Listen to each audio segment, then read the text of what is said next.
any cryptocurrency questions, tonight is your night to ask them. Okay, you guys, we're at the top of the hour, so we're going to go ahead and get started. Again, thank you all so much for being here for our Thursday night ILCA 5-day challenge.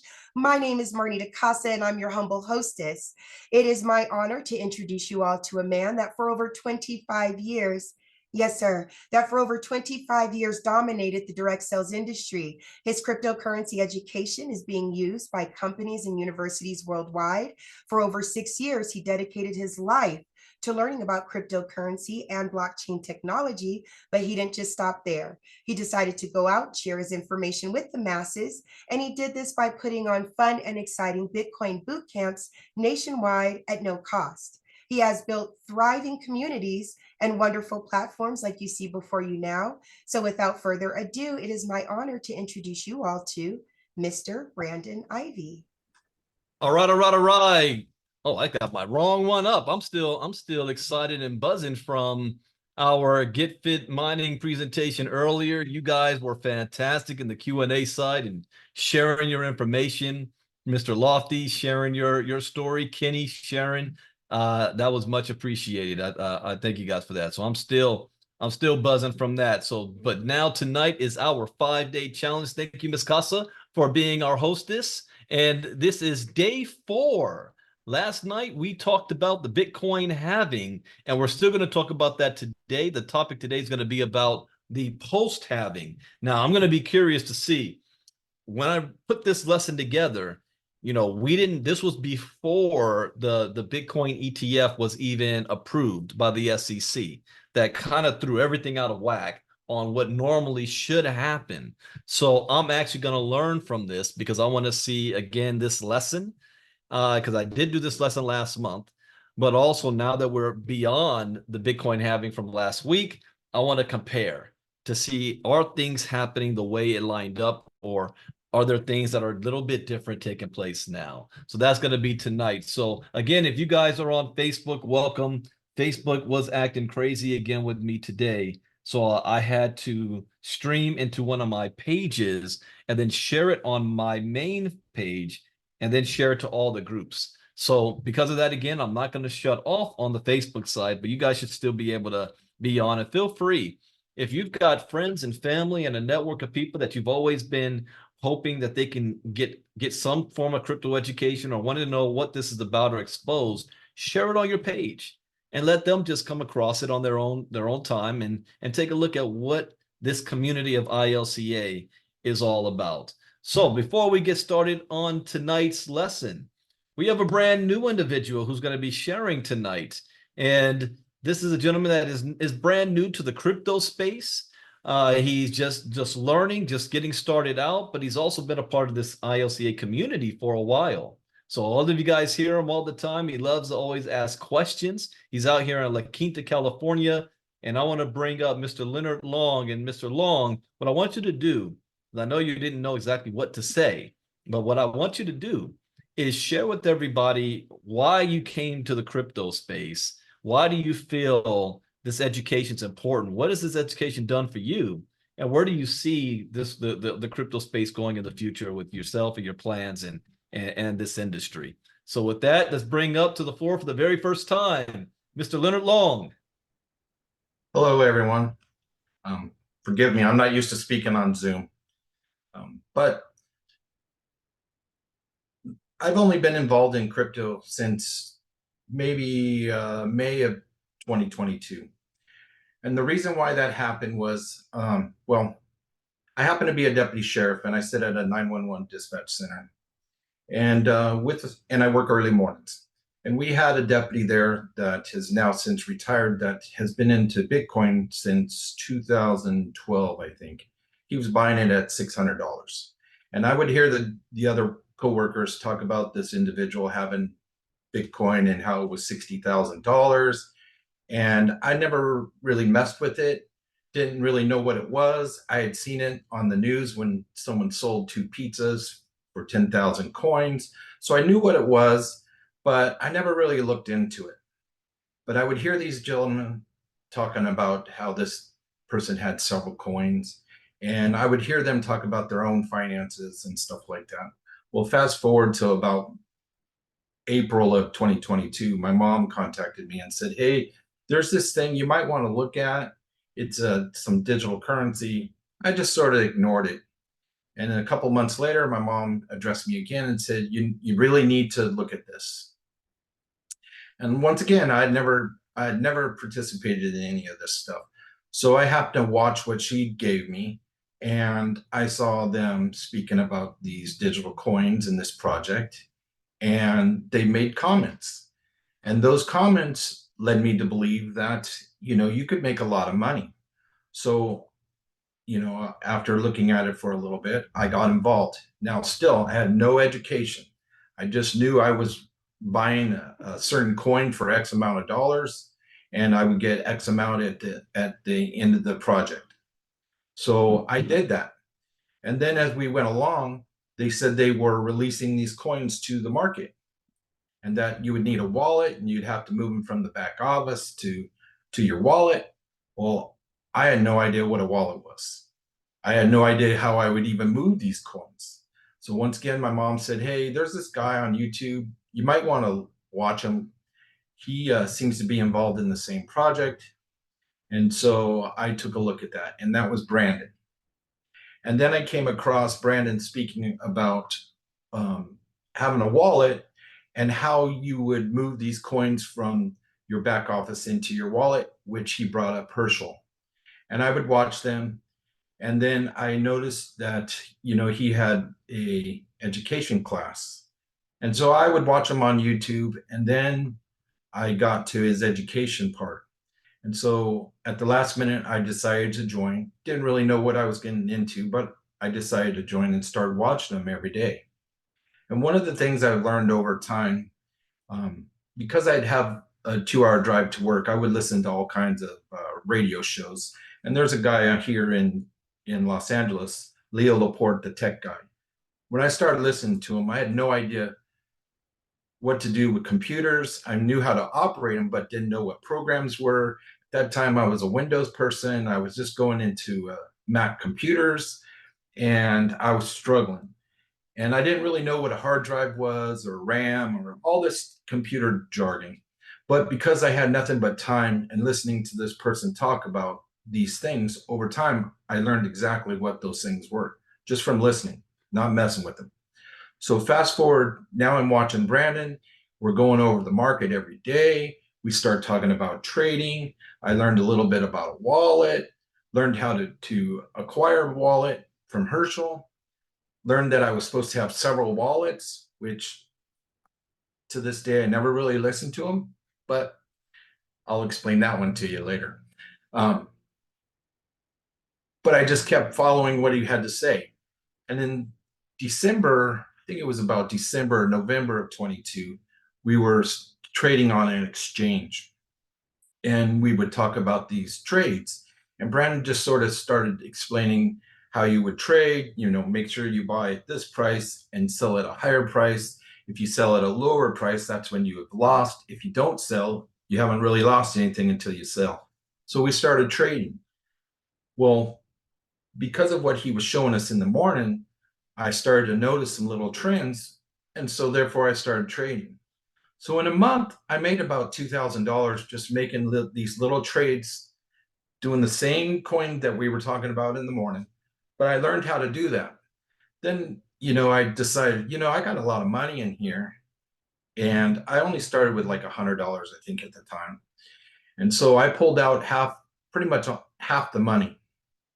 And at the same time, and I don't mean to throw anybody under the bus because it's really not what I'm trying to do, but Herschel and Prelvis came on and said, hey, we're going to teach you about something. This is purely a training scenario, but we're going to get you into this node, or it's not really a node.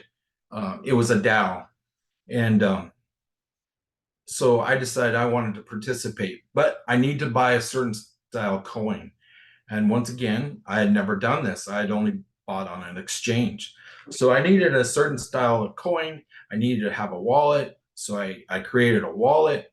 And once again, I was driving to a doctor's appointment. So I wasn't able to sit down and write anything down, but I have pretty good memory for some things. So I remembered what they had told me, that I needed to go to an exchange and make an exchange for one coin for another. Well, here comes my big learning point was I entered that exchange ID that I thought it was and didn't realize that the moniker changed from .io to .com. And I exchanged $400 for another coin. And the blockchain, as we've all learned this week, everything's documented. So if there was a transition from one point to another, you would be able to see that. You might not know where the coin came from or who it belonged to in the beginning, and you might not know who it belongs to at the end, but you can see the transition from one wallet to another. So a couple hours goes by and I still haven't received that coin. So now this is the first time I'm physically talking to Herschel. I called Herschel up and said, Herschel, I got a problem. I made this exchange on this exchange you guys talked about, but I haven't gotten it. First thing he asked was, did you create an account with the exchange? I said, no, but I have all the information. I took photos of everything. He said, okay, reach out to them and tell them everything you did. So I did. Ultimately, at the end, they came back and said, hey, we're sorry to tell you, but that was a fake exchange you were on. It wasn't us. You needed to be on .io and not .com. So that was the first time I had lost money. Now, I don't really have anybody to blame. That was my own doing because I wasn't paying attention. But at the same time, I wasn't educated. I didn't know that there was fake exchanges out there. And I don't even know how the exchange swapped from one to another. It just happened. So that was the first time I lost money. I was extremely upset about it. But at the same time, I realized that, I can't be too mad. I made that money. I didn't really lose the money. It was money that I had made, but I had lost it. So over time, I learned that, there is a lot of fraud in crypto, but some of that is our own doing. And I continue to make mistakes, guys. That's why this education is really, really key. It is really, really key. We started talking about airdrops and how you could get free airdrops. And I've been participating in an airdrop. And I happened to get an email, happened to be in the car with my wife. She was driving. We were going to pick up our grandchildren. And I looked at my email and saw this email saying, hey, your airdrop's available. Now, the email was coming from a company who I thought I was involved in. And I looked at it and I questioned it over and over. I missed one section that I didn't look at. And it told me to connect my wallet, which I did because I wanted the airdrop. And once again, I made a mistake. I missed something that I wasn't prepared for. And as soon as I connected my wallet, because it was a smart contract, it took $500 out. And before I could, I saw it starting to take place and I managed to get it stopped. But now that wallet's been compromised because it was a smart contract. But once again, it was from lack of education. And believe it or not, 2 weeks later, I did something similar and lost another couple $100. So it's really important for people to get educated on what they're doing and what a wallet is and what to do and what not to do. Because if you don't, you will lose money. I promise you that. You will lose money. And it's nobody's fault but your own if you lose this money. We've been told don't connect your wallet. I just happen to be communicating with people I thought were the people I was dealing with in the first place. But I missed little things. Like I didn't catch the email had changed on me on the recent one. It said it was from the company. I looked through everything in there and I didn't notice one little key part, which caused me to connect my wallet. And once I did that, I lost money. So it's really important for you guys to learn what wallets are, what to do with those wallets, what not to do with those wallets. I have a couple wallets here. I opened this one up tonight. This one's called a New Grave. It's one of the most expensive wallets. I've been sitting on this wallet for over a year. I got it about the same time I started to trade crypto. I also have another little wallet here. It's called Clever. They're both basically the same thing. The same with a software wallet, Trust Wallet or MetaMask. Everybody should have these wallets. I even heard earlier today we were talking about wallets, and Herschel said we need a phantom wallet. Everybody, you need to learn what wallets are. They're all basically the same thing. They're just a window to your tokens and coins. That's all they are. And now earlier, about an hour ago or so, I put on the 5-day challenge page a paper wallet that I keep my crypto information on. It's just a piece of paper. It says crypto wallet on it. It has information that you're going to need when you create a wallet, whether it's a hardware wallet or a software wallet, whether it's a hard device like these or one that's on your cell phone. This paper here has the information that you need to write down, and there's probably some stuff missing. I noticed earlier today that I probably should have your actual private the actual code to your wallet. So technically you don't need any of these things. You just need this piece of paper and connection to the blockchain, and you can make transactions that way. That's how it used to be done, but now we have these conveniences. So in the end, that's my story. That's how I got involved. And it's really important to keep going down this path to learn, because our government is moving us that way, whether anybody likes to acknowledge it or not. My wife will tell you I'm drinking the Kool-Aid, but I have friends that have made a lot of money, and they're continuing. That one individual that I said has been in it for several years, he recently retired. He took all of his retirement money out of the retirement and has bought Bitcoin. His wife is a CPA in Orange County, a big time CPA, and owns a business. She has done the same thing, pulled all of their money out, and now is sitting in crypto. He even has his children putting money in. So it's really important that everybody learns this, because over time, most of us are older, and some of us probably have 401ks and stuff, and you can see how just putting a little bit of money in every month, it grows. I truly believe at the end of the day that Bitcoin and some of these other coins and tokens are going to bring you a lot more wealth and a lot more satisfaction at the end of the day, knowing that you earned those and nobody can take them away from you, because if they're in one of your wallets, nobody can take them. So that is my story. There's also another piece of paper or another paper on the 5-day challenge page called crypto exchanges. That's basically just where I keep my exchange information on.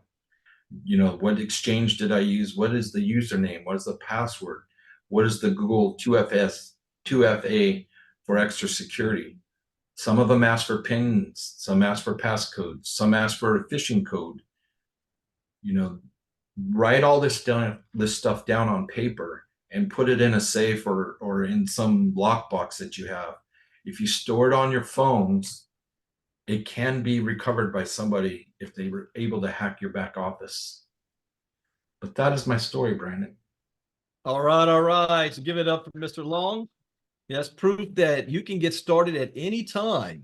And if you decide to put your time in getting educated, then you're going to start to have success, and you're also going to have some learning and growing pains. There is not one single person that has ever been in crypto that has never lost money. That is one guarantee that I have for you. I guarantee you will lose money in this space.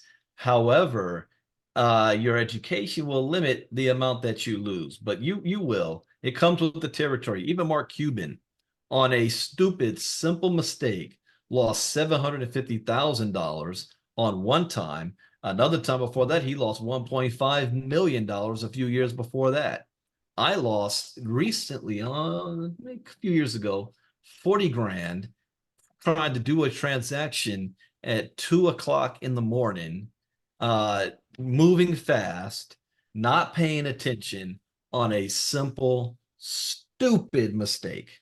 Stupid mistake. And just like that, it can be gone. So this is why crypto education is so important. So thank you. That was Mr. Long's first time sharing with all of you guys. So thank you for doing that, Mr. Long. So now let us jump into our lesson for tonight. Let me share screen. And we're going to be talking about the post-halving effects of the Bitcoin halving. Here we go. And I'm actually going to be in learning mode here because we've experienced something that's brand new and I want to compare. So you might see me stop a couple of times to take some notes because that means I'm also going to have to update these lessons. And my whole Bitcoin halving series, I have not put up for sale. It is not available for anybody to have access to yet. I just created these for this event that's coming up. Oh, hold on one second there. Everybody's muted. There we go. All right. Bitcoin halving, post-halving analysis. Now, some people thought that after the Bitcoin halving, it was going to be like Y2K. Something major going to happen? Is something going to explode? Is something earth-shattering? No, it's just another day. But it's a day where the Bitcoin miners, for doing the same exact activity, are receiving less Bitcoin. It's a new day where there is less Bitcoin entering the market available for sale every single day. You don't see that impact immediately, but you will see that impact over time. So, analyzing past trends. Historically, the price of Bitcoin has followed a 4-year cycle believed to be associated with each halving event. There has been a rather reliable pattern of rallies, pullbacks, and blow-off tops before and after the halving. While past performance doesn't always indicate future results, this framework can be used to make predictions about the Bitcoin price, presuming historical trends play out again. Much of Bitcoin's past price history has revolved around the Bitcoin halving. While the halving effect on the Bitcoin price can be debated, there's no denying that so far, each cycle has had a pattern that resembles the one that came before it. Keep in mind that the price of Bitcoin doesn't exist in a vacuum. There are various other macroeconomic factors that can impact the Bitcoin price, such as fluctuations in the money supply, interest rates, geopolitical events, which is why we do crypto talks in the morning, and prevailing market sentiment. It's hard to prove a causal connection between the halving or any other singular factor in Bitcoin's price. It's not. It's not just, you can't just point to one thing until now, because now an event did happen this year that is so important that you can point to that event and say that event is having a direct impact on this halving. Actually, even some of the past ones, the Terra Luna event fiasco, the FTX fiasco, but spared has been the Binance fiasco, because Binance hasn't been shut down, even though its creator is about to go to jail. But the BlackRock Bitcoin ETF, that's an event that we can point to that is disrupting the natural flow of things in the crypto space. And that happened after I put this lesson together. So, but due to the historical reliability of this indicator combined with some fundamental facts about how the network functions, we can make informed inferences. Analyzing past trends. The most direct way the Bitcoin halving impacts price comes down to simple supply and demand. That is it. I mean, people always, how do you know what it's going to do? Supply and demand. If there's more supply than there is demand, the item gets less expensive. If there is less supply and more demand, the item becomes more expensive. So, knowing that, you buy low, sell high. Buy low, sell high. Burn that into your memory. Burn that into your memory. Also, this is not Forex. So just because the market went down does not mean you lost money. You don't know, every time the market goes down, the news cycle starts running their mouths. All the suckers just lost all their money. They bought Bitcoin at $74,000 and look, it dropped to $61,000. No, as Mr. Long said, you only lose if you sell at that price. If you just sit on it and wait, you'll see that price start to come back up. And it always does. The halving effect on the Bitcoin price this next time around could be even more pronounced, as demand could increase at the same time that supply decreases due to some important developments in the space. So I was anticipating something. See, so normally when Bitcoin halving comes up, you've got the normal supply and you've got the regular demand. And then they're both going like this. And then all of a sudden, Bitcoin halving happens. The demand doesn't change, but the supply just dropped. So even with the demand being the same, the value is now gone up. This time around, it was a double-decker dose here. So you've got supply and you've got demand. And then here's the halving. As it's moving to the halving, what happened was demand went up and supply went down.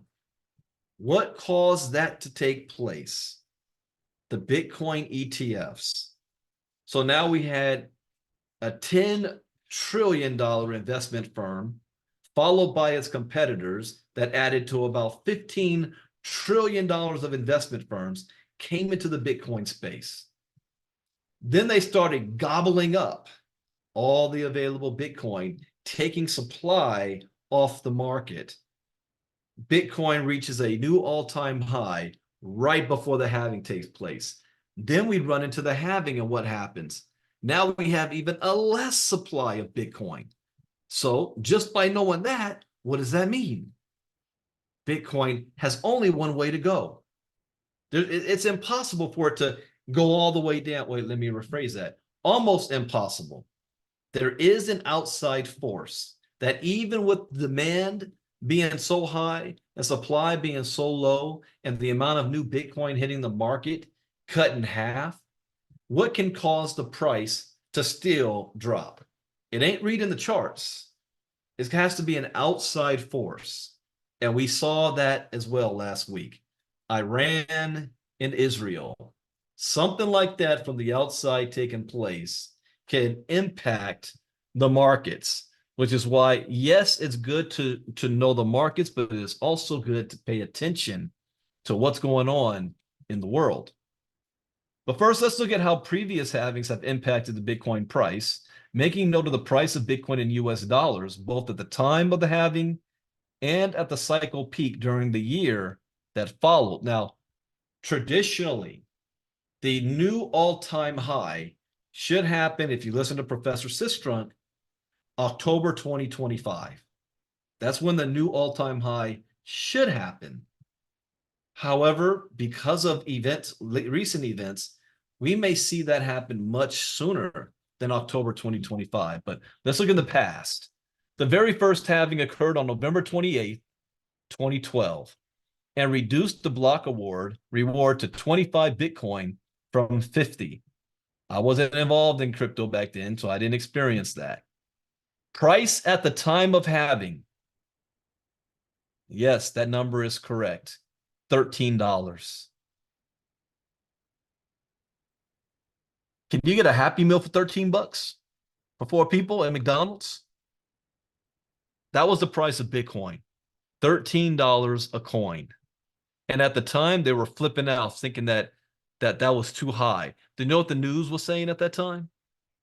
They're saying it's going to crash and go to zero. But the people in crypto at that time were freaking out because they were used to it only being 10 cents, 20 cents. Following that year's peak, it went from $13 to $1,152. Now just put yourself back in the time machine back then, and you witnessed Bitcoin go from $13 to an unheard of $1,152 a coin.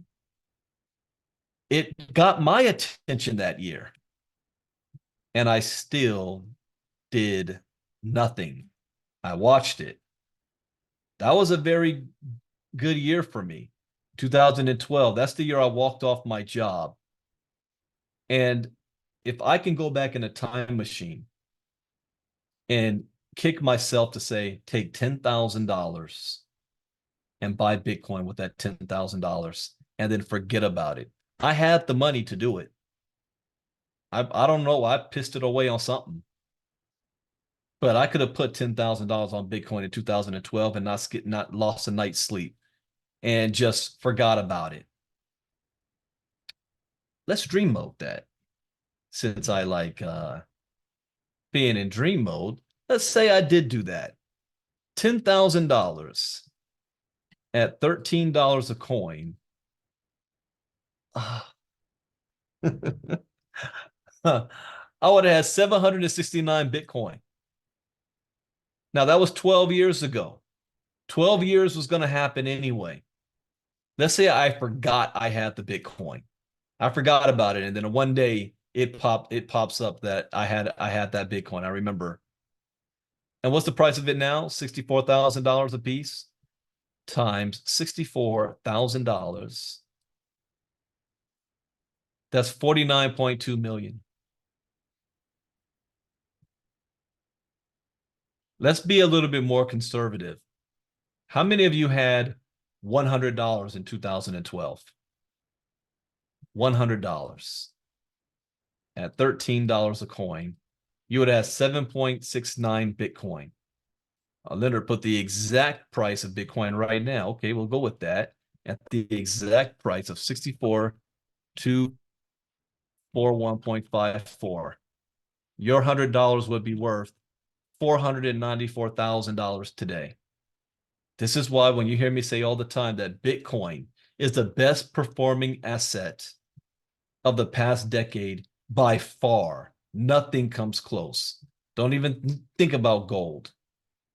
Prior to the first halving, Bitcoin was unknown to almost everyone but the cypherpunks and the nerds and people like me who paid attention to G4 TV, who worked on the tech in its infancy. I only heard about it. It was like 1 o'clock in the morning watching these nerds putting together their computer gaming rigs. That's the only reason I knew about it. When the price in dollars ballooned from double digits to over $1,000, however, Bitcoin did begin making some headlines, but for the most part, the burgeoning asset class wasn't taken seriously by anyone outside the community. By the time the price had fallen back to near $200 in 2015, critics proclaimed the bubble had burst and Bitcoin was dead. So look at what happened there. Bitcoin went from $13 to $1,152. And then the price corrected and it came all the way back down to $200. Now, would they have been excited if it went from $13 to $200? Yes.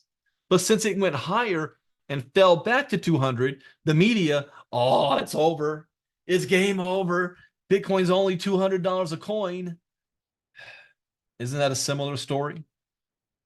Now, this trend would continue during the cycles to follow. Market sentiment at the time was Bitcoin community sentiment was cautiously optimistic in the months leading up to the first Bitcoin halving. During its early stages, Bitcoin was primarily driven by a small group of enthusiasts and technologists.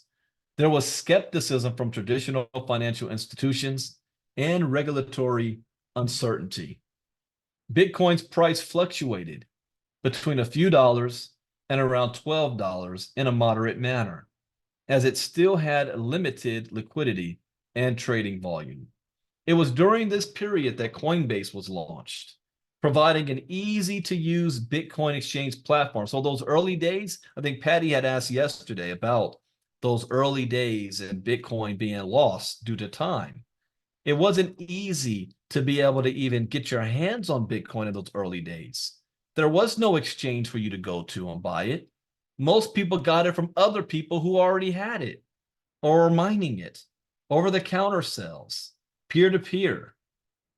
And then little computer geniuses figured out, hey, let's create a program that is attached directly to the blockchain, but makes it easy for people to access.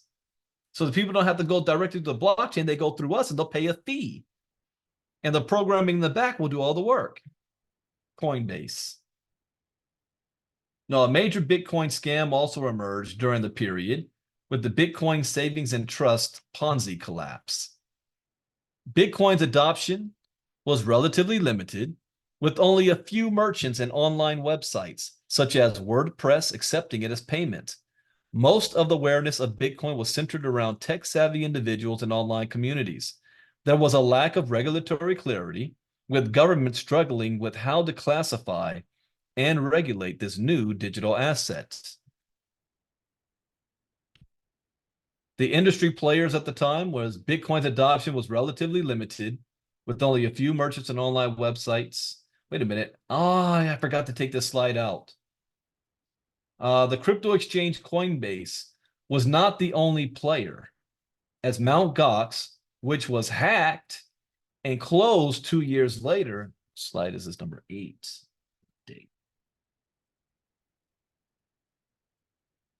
So Mt. Gox was the first major exchange that everybody was using at the time, even before Coinbase.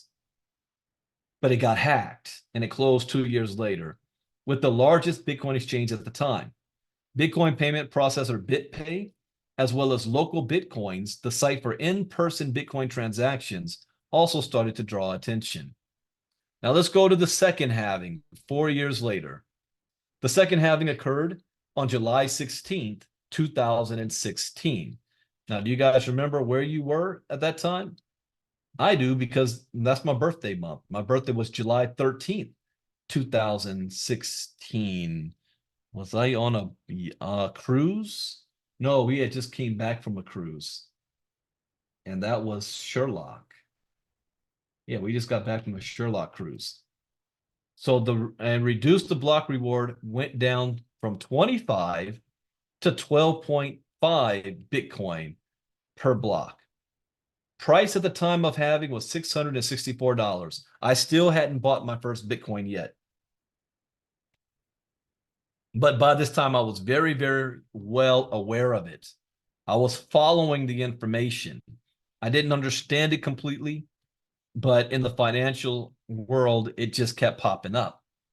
And it wasn't until, that was July, August, September, beginning of October, 3 months later, I bought Bitcoin for $640, 3 of them. Following year's peak, 17,760, or actually 20,000, depending on your exchange. The very next year, 2017. The second halving saw Bitcoin and crypto burst into the spotlight, with a wave of media criticism washing over the asset class. The altcoin and ICO boom occurred during this time, bringing with it many unfortunate scams and failed crypto startups. The market sentiment in July 2016 was characterized by growing excitement, as well as 2 events shaking the industry. Craig Stephen Wright wrote a blog post claiming he is Satoshi Nakamoto, the anonymous founder of Bitcoin, without ever proving this claim. And Bitfinex, one of the largest crypto exchanges at the time, was hacked. Amid concerns about security, scalability, and regulatory uncertainty, Bitcoin's price fluctuated from over $400 to over $700 in the months preceding the halving.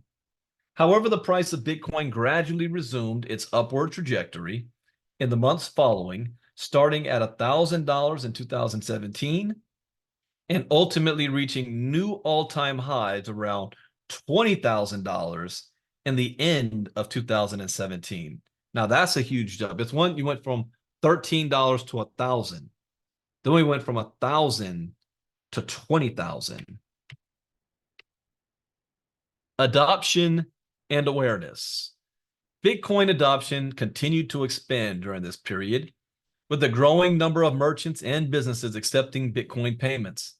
Major events, such as the Brexit referendum in June 2016 and the devaluation of the Chinese yuan, contributed to increased awareness of Bitcoin as a potential hedge against economic instability. The introduction of the BIT license in New York in 2015 added to the regulatory clarity for Bitcoin businesses, as several companies as ItBit, Paxos, and Gemini were approved for a BIT license. So right now, today, New York, Texas, North Carolina are some of the most strict Hawaii markets dealing with crypto. But in the early days, New York was number one for the main place if you want to deal with crypto. They even had a crypto exchange at one point. I would encourage, if you want to know the early days of crypto, and I think this should be mandatory. There's a documentary on Netflix. I don't know if it's still there, but it's called Banking on Bitcoin. Banking on Bitcoin. It talks about Bitcoin's history up to 2014. So from 2008 or 2009 to 2014. I think there's even a clip in there of Bill Gates where he says Bitcoin is freedom. And at one point, people believed that Bill Gates was Satoshi Nakamoto, because once you start to learn about this technology and you realize this is going to have an impact on the world bigger than the internet did. Now, Bill Gates did not invent the internet, but he was pivotal in mass adoption of the internet through his products. He was a cheerleader for it, a spokesperson for internet adoption in the early 90s, going on TV shows and getting laughed at, and he didn't care. He saw the future, so it only makes sense that knowing that blockchain is going to take the internet from Web 2 to Web 3, that Bill Gates is all over that. But after that, around 2016, he started talking the opposite, which is very strange. And he kind of went quiet on this when you think he'd be leading the way about it. Technological advancements during this time focused on addressing scalability and usability challenges. The Lightning Network, a layer 2 solution for Bitcoin transactions, gained significant traction, enabling faster and cheaper micropayments.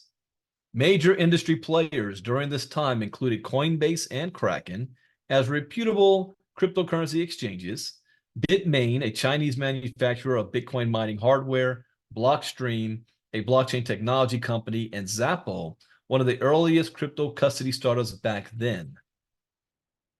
So about the third halving.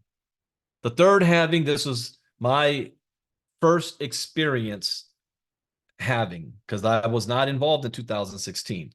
So the 2021, and a lot of you guys, this is before I created ILCA, and I know Marnita at the time was just on, and she was just learning. We were getting ourselves positioned back in 2019.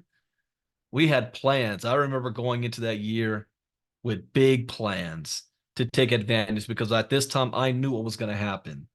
And unfortunately, things did not work out for me to be able to capitalize on that halving the way I wanted it to. But the third halving occurred on May 11th, 2020. and reduced the block reward to 6.25 Bitcoin per block. The price at the time of halving, $9,734. So we went from $13 on the beginning of the price of one halving, 660, another halving, 9,734, the third halving. What was the price of Bitcoin last Friday when the halving took place? What was it, like $66,000 a coin on the fourth halving? Are you seeing a trend here? What do you think that's going to be in 2028 on the next halving? Following this, the way it's been growing like that, what do you think that's going to be in 4 years?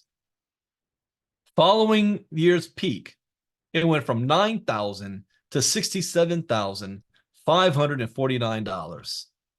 Halving number 3 was different. And there was a lot. Oh, yeah, there was a lot going on in this one. We had COVID-19 pandemic of 2020. We had Terra Luna collapse. We had Craig Wright running his mouth of that he's Satoshi Nakamoto. There was a lot of extenuating circumstances for this one. So we had COVID-19 pandemic of 2020, when most of the global economy had been shut down. Can you guys believe we survived a freaking global pandemic? The last one before that was like 1919, 1918. My grandma wasn't even born, and she passed away at 98 years old. 97, 98 years old. Good, wow. Despite this, the price pattern for Bitcoin mostly held true to previous cycles. It was also during this time that billionaire investors like Paul Tudor Jones and Michael Saylor first began to announce they had made allocations to Bitcoin. So now the institutional players are starting to pay attention. Up until this point, it was really all about the retail players. But now we got billionaires saying, what's going on over here? Maybe we need to get positioned in this. Thank you, Joyce. Banking on Bitcoins on Tubi, Peacock, Pluto TV, Amazon Prime, and Sling TV. Also, it's off of Netflix. Okay. So watch it on Peacock or one of the other ones. In each of these cycles, the halving effect on the Bitcoin price was similar and displayed a pattern, a substantial rally leading up to the halving, followed by a brief correction and period of consolidation before the major bull run and blow off top. The peak occurred approximately 18 months after the halving each time. This is a highly simplified yet accurate description of the last 3 cycles. The market sentiment, fueled by growing interest from institutional investors seeking exposure to digital assets as a hedge against inflation and economic instability, Bitcoin's price rallied from around $8,000 to over $10,000 in the months preceding the halving. The COVID-19 pandemic and unprecedented monetary stimulus measures further underscored Bitcoin's value proposition as digital gold. Adoption and awareness. Bitcoin adoption reached new heights during this period, with major financial institutions such as PayPal and Square, which is Block, announcing support for Bitcoin transactions and investments. Regulatory clarity also improved with markets and crypto assets regulation called MiCA, a framework that introduces new licensing requirements for European crypto companies was proposed. The halving event garnered widespread media attention, with mainstream outlets covering Bitcoin's milestones and its potential implications for the financial industry. The industry players at the time, we've got technological advancements during this time, focused on improving Bitcoin's scalability. Now, that's where a company like Dark Fusion Technology could thrive, improving Bitcoin scalability, privacy, and usability. The development of Taproot Upgrade, aimed to enhance Bitcoin's smart contract capabilities and privacy features, while the integration of Schnorr signatures improved transaction efficiency and security. Wrapped Bitcoin also gained popularity as a way to give decentralized applications access to Bitcoin. Now, what does that mean? Wrapped Bitcoin. Well, what that means is that Bitcoin has its own blockchain itself. So if you want to use Bitcoin on the Ethereum blockchain, you have to wrap it up in a coding so that it can actually move on the Ethereum blockchain. It's called wrapped Bitcoin. And so it's like changing from one freeway to another freeway. Institutional players played a significant role in driving Bitcoin's adoption and legitimization during this time. Companies like MicroStrategy and Grayscale Investments publicly disclosed significant investments in Bitcoin, signaling growing confidence in the asset as a store of value. Major cryptocurrency exchanges such as Coinbase, Binance, and Kraken also expanded their offerings to cater to institutional clients, further bridging the gap between traditional finance and the crypto market. Now, predictions. Okay, let's, this is going to be perfect. Let's see if these predictions have come true. So predictions for Bitcoin halving 2024. The Bitcoin price halving in 2024 is unique in that it coincides with the potential approval of a spot Bitcoin ETF in the United States. Well, that did happen. There's also the matter of interest rates, as Bitcoin has historically done well in a lower rate environment, although 2023 has proven the asset can do well during times of higher rates too. Many market observers believe the Fed is done raising rates and may begin rate cuts in 2024. Well, so far, we haven't raised interest rates yet. We got to see when their next meeting is. But that's not expected to stay the case. As the year goes on, there's rumors that they are going to raise interest rates. Here are some Bitcoin halving 2024 predictions from veterans in the space. Let's see if they were right. Coin Codex sees a Bitcoin price peak above $170,000 in August 2025, before a retracement to levels near $95,000 to $100,000. Okay, so that's to remain to be seen because we're not in August 2025 yet. Bitquant believes there will be a new all-time high sometime during the pre-halving rally, with the post-halving peak seeing prices over $250,000. They were right. They predicted that we're going to see a new all-time high before the halving, and that's exactly what happened. We saw a new all-time high before the halving. Their next prediction is that they believe the post-halving peak is going to go to $250,000, although they don't give a date on when that's going to happen. Popular analyst CryptoCon sees a new high of around $130,000 about 4 years after the previous high, or sometime around November 2025. Now that goes back to Professor Sistrunk. Says that he sees it in October 2025. So similar.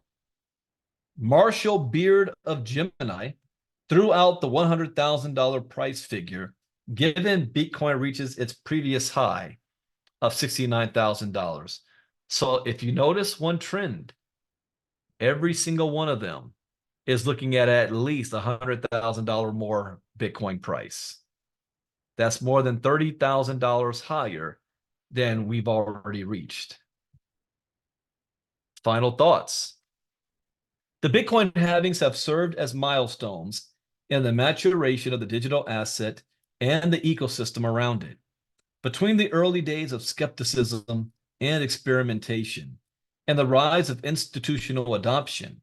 With the next halving event approaching in April 2024, this retrospective analysis provides insight into what the future may hold for Bitcoin and the broader cryptocurrency market.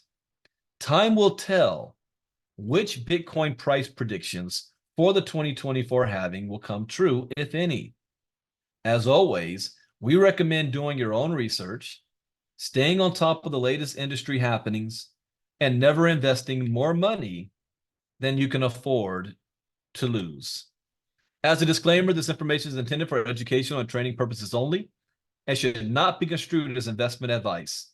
As with all financial decisions, you should contact your licensed financial advisor before investing in any financial instrument.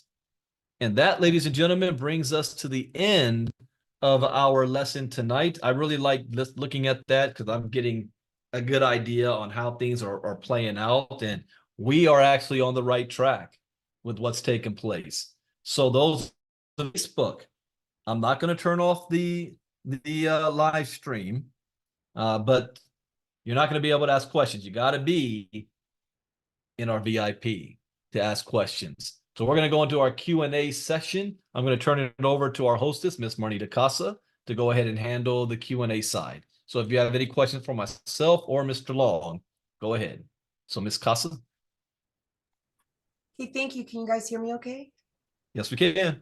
Okay, perfect. All right, we only ask 3 things of you. The first thing is, please do not unmute your mic until you are called upon. The second one is we do ask for 2 questions unless we have time for more. And the third one is we have no silly questions. So whatever's on your mind, please raise your hand. All right, I see you, Miss Patty Geis. The floor is all yours. Oh, hold on. All right, there you go. Trying to get used to this new layout of Zoom. Everything's at the bottom and really tiny. Great job, Leonard. You did phenomenal. But I don't remember you talking about in Crypto Talk all the losses that you spoke of today. But thank you for being that transparent, because Brandon was right. Sooner or later, we will lose money by a mistake. And I did the same thing. So you did a great job. So great hearing your story. And my question for Brandon is that you mentioned that in the early days of Bitcoin, before Coinbase evolved, that they would acquire Bitcoin from someone else who already held it. Mm-hmm. So the white paper didn't disclose or suggest or state a way of how Bitcoin was to be obtained? Yes, it did. On the blockchain. So the blockchain allows for peer-to-peer transfer, but the problem was only the tech nerds knew how to read the blockchain and knew how to transfer with paper wallets from one code to another with the addresses. It was complicated. So those same nerds figured out how to create programs to make the user interface simpler for the average people. And it was designed that way. So now it's like a gold rush. Who can create the best simplified platform that everybody would want to use? And the first big one was Mt. Gox and Silk Road at the time. And all they did was created like a dashboard. So behind that dashboard, it's all connected directly to the blockchain. They just figured out how to take that information and put it in a readable format, like a heads-up display, a HUD for us. And you can press buttons and it attached directly to the blockchain. So that took time for that to happen. Just like the internet in the early days in the 90s, right now, anybody can create a website. A 10-year-old can create a website. And there are companies like Wix and others that already provide the layout. And all you got to do is copy and paste where you want things to go. Well, somebody had to program that. And in the 90s, the only people who created websites were the nerds who understood the computer code and the HTML language and all that stuff. Like if you go to any website right now and you right click on anything, you click on view page source, and then you look at the code behind the internet. That's the real internet, not what you're looking at on the page. And so I back see. then, corporations said, all right, we will pay you nerds 25 million, 50 million if you can create something for us, instead of them trying to figure out how to do it. But over time, it became more simplistic, and that's exactly what's happened here with the blockchain here. So, and then over time, I guess when Bitcoin was originally released, that it's a product that over time, multiple different types of systems can access it, such as dark fusion. So it's something that's here, that's but it allowed room for improvement, I should say, but Well, never disrupting the blockchain as how it was correct. created. Correct. Here's another way to look at it. Google, Yahoo, Bing, all of these those are search engines, and Right. they've got a search box, and you type whatever you want into it, and then that search engine will search the entire internet for whatever you typed in. But they're different. Yahoo does its own version. Google has its own version. Bing has its own version. So they're not changing the internet. All they're doing is accessing the internet. So Coinbase, Kraken, Gemini, Uphold, they're all figured out. They created their own program to access the blockchain, but they can't change the blockchain or its programming. They're just reading it, reading that file and allowing you to interact with it without you having to go directly to the blockchain and understand the coding for that. Like you might hear on the Get Fit side, you might hear Lynette say, this can go for forever, 40 years. If the whole Get Fit app were to go away, you can still mine and go directly to the blockchain and submit and your hash and all that. Now, the average person doesn't know how to do that because there's coding involved in that, and but it's possible to do. And what she wants to do, a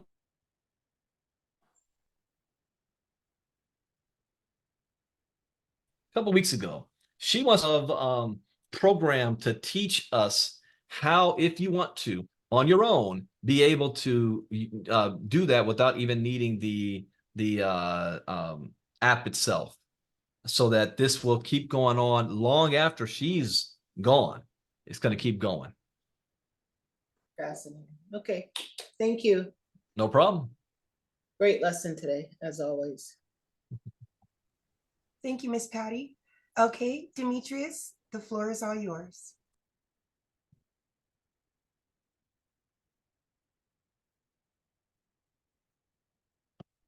Okay, there it goes. Can you hear me now? Yes, we can. Okay, thank you so much.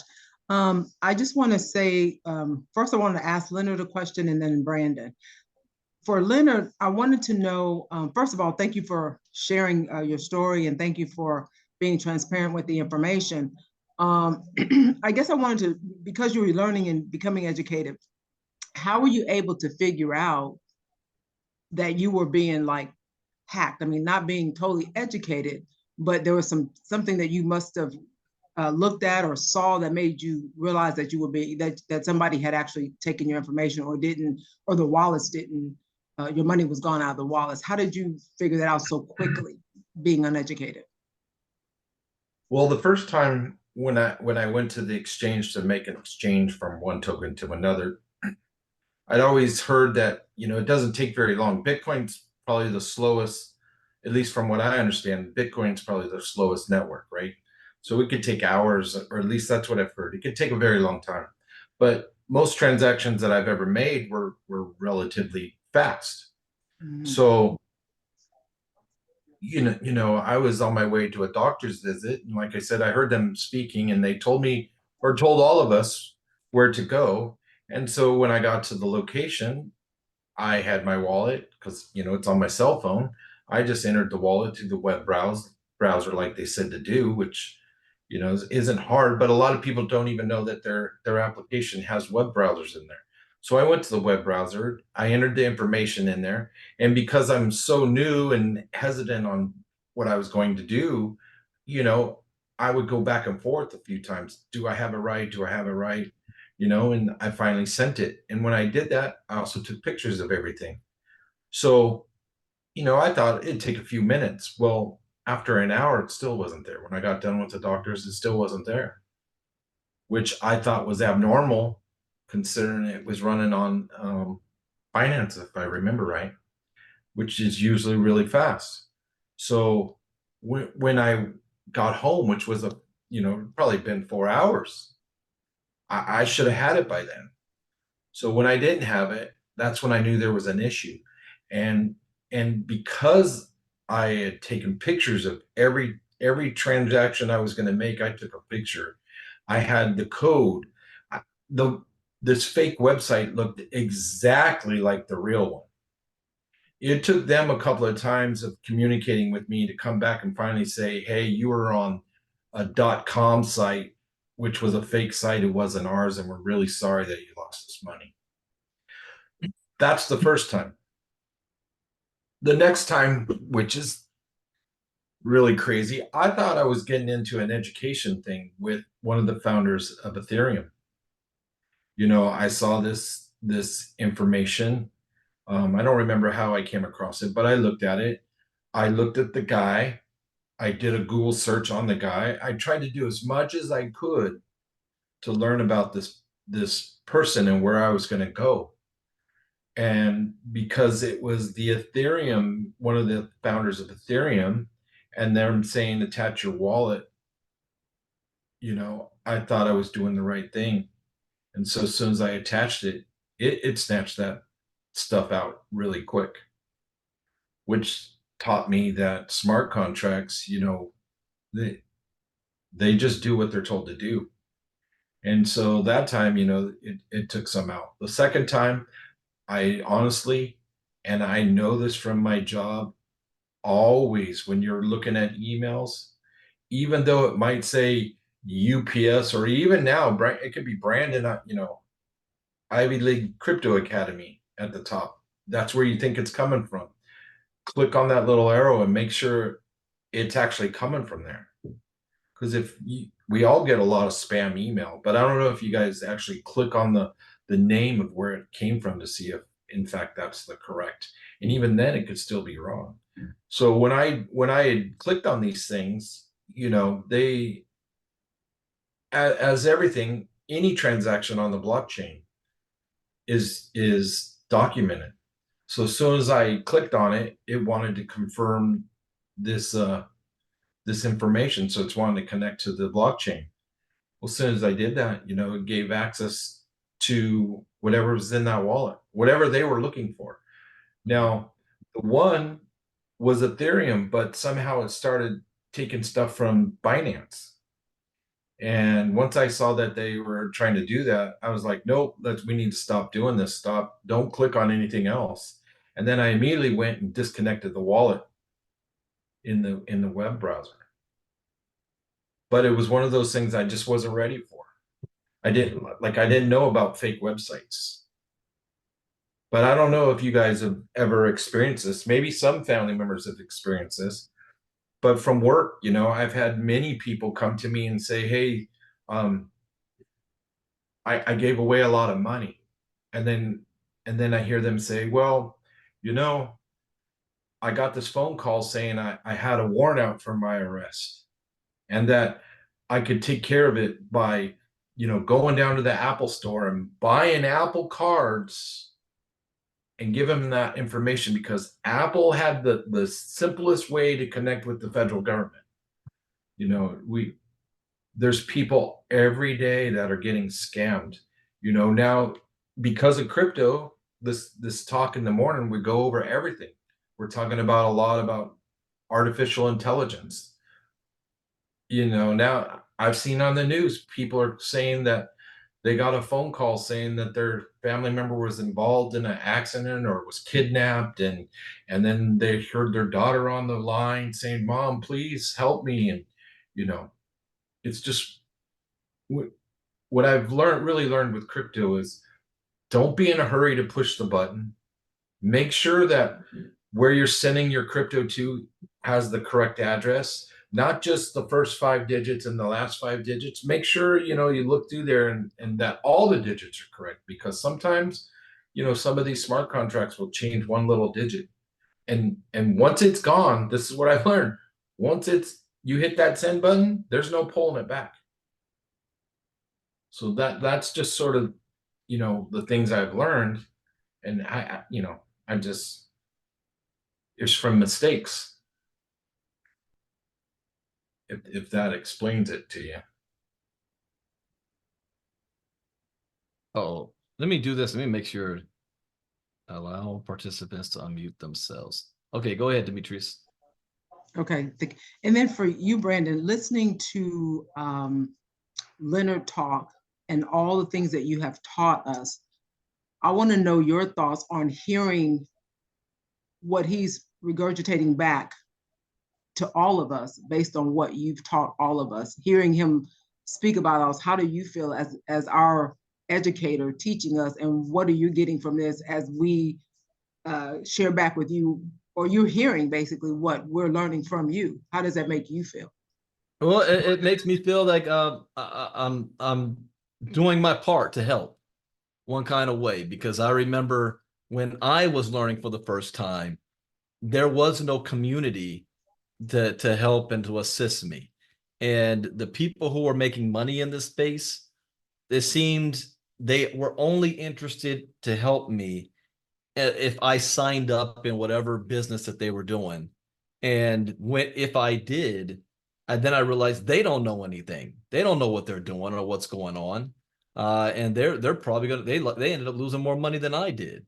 So it makes me proud to know that you guys got to understand, even though ILCA is a company that I created for profit, I love doing this. And if I can earn a full-time income doing it, then I can provide more of myself on a bigger way to the people. But before ILCA, I was doing this stuff for free for everybody back from 2017 and 18.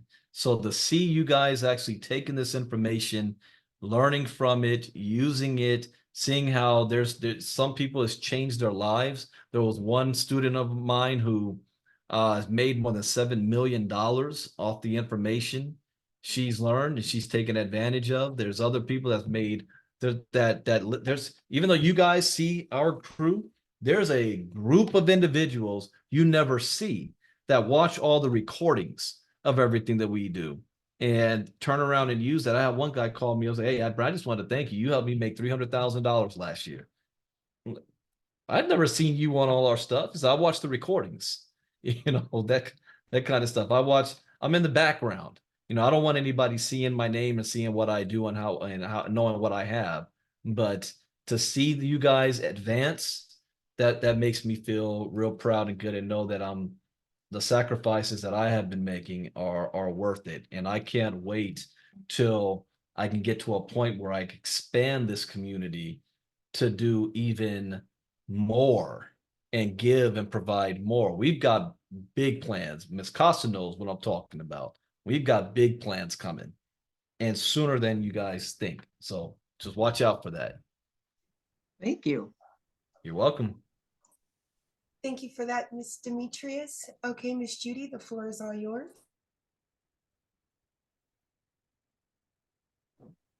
Hey everyone, I just wanted to say a great call tonight. I want to thank Leonard for his transparency.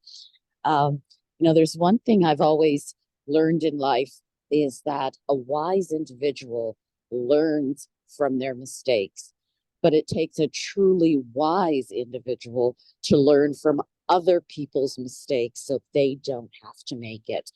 And I think that's one of the great things about ILCA is the way everybody contributes, their transparency, so they learn not to make certain kind of mistakes. Some of them we have to go through, but the training and the teaching that you guys provide helps us to mitigate some of the losses that we will incur in our learning curve. So anyway, I just wanted to say great call tonight. Thanks. No problem. And you guys have to know that there are people out there that have lost even far more money, people you guys look up to that you never hear about because they're embarrassed to share that they fell victim to something as simple when they were invited to get crypto educated, they turned it down, and then because of something basic that you guys know that they can get in 5-day challenge for free, cost them $1 million. Just like business professionals out there that travel a lot and end up getting caught up in some scam messing with girls a certain way and getting robbed, but they don't report it to the police, because if they do, then their wife's going to know that they were up to no good and doing stuff that they shouldn't have been. Same type of scenario here. It can be embarrassing. But for those of you that feel brave enough to share, that's a learning experience for somebody else not to do and make the same mistake. So thank you guys for sharing the losses that you've had. In direct sales, I always would tell 7-figure earners, I don't want to hear your story of success. We already see that. I want to hear your story of when you were struggling and how you got to this point in the first place. That's where the learning takes place. So thank you guys for sharing your stories. So back to you, Ms. Casa. Thank you for that, Ms. Judy. Ms. Tammy, the floor is all yours. Hello, everyone. Thank you, Leonard, for sharing your story. We I really appreciate that. And I'm also one that has fallen victim to losing money in crypto. But one thing that I can say is I lost a lot more before becoming educated under Brandon in ICLA. And Brandon, I want to thank you because you have honestly, from your education, have saved me from making a lot of mistakes. And one question that I do have, speaking of the Bitcoin halving, if someone wanted to invest, let's say, a large amount of money into Bitcoin to prepare for the Bitcoin halving, what would be a trusted wallet that you would recommend for them to hold their money in? Okay. Well, any wallet that you have the private key, you're good. Now, we're talking about a web-based wallet that you can have easy access to. I personally don't have anything stored on like the cold storage wallets, like Ledger and Trezor. The oldest and most trusted that I love to use, I've never, ever had a problem with, is Exodus. And that's one of my very first wallets. It does everything that I needed to do. It's easy to use. I could use it on my computer. I could use it on my phone. I can connect to the same account for multiple devices. And so I would suggest Exodus. So let's say if a brand new person, I tell them create a Coinbase account first, connect your bank account to it so that you can do your first transactions, go through the KYC, and then whatever money you're buying from there or making from there, move it from there to your Exodus wallet. Exodus wallet, you completely control. You own the private key. So that's what I would suggest. All right. Thank you so much. You're welcome. Thank you, Ms. Tammy. Is there anyone else? Okay, back to you, Mr. Ivey. All right, everybody. That brings us to the end of day 4. We're going to be back tomorrow night. And tomorrow night's lesson is going to be you know what? Last month, the DeFi one was a good one, but nah. I'm going to look at those lessons and see which one I think, based on what we're doing now, will have the biggest impact. We did Bitcoin having impact on decentralized finance, but also Bitcoin having miner economics or Bitcoin having investor perspectives.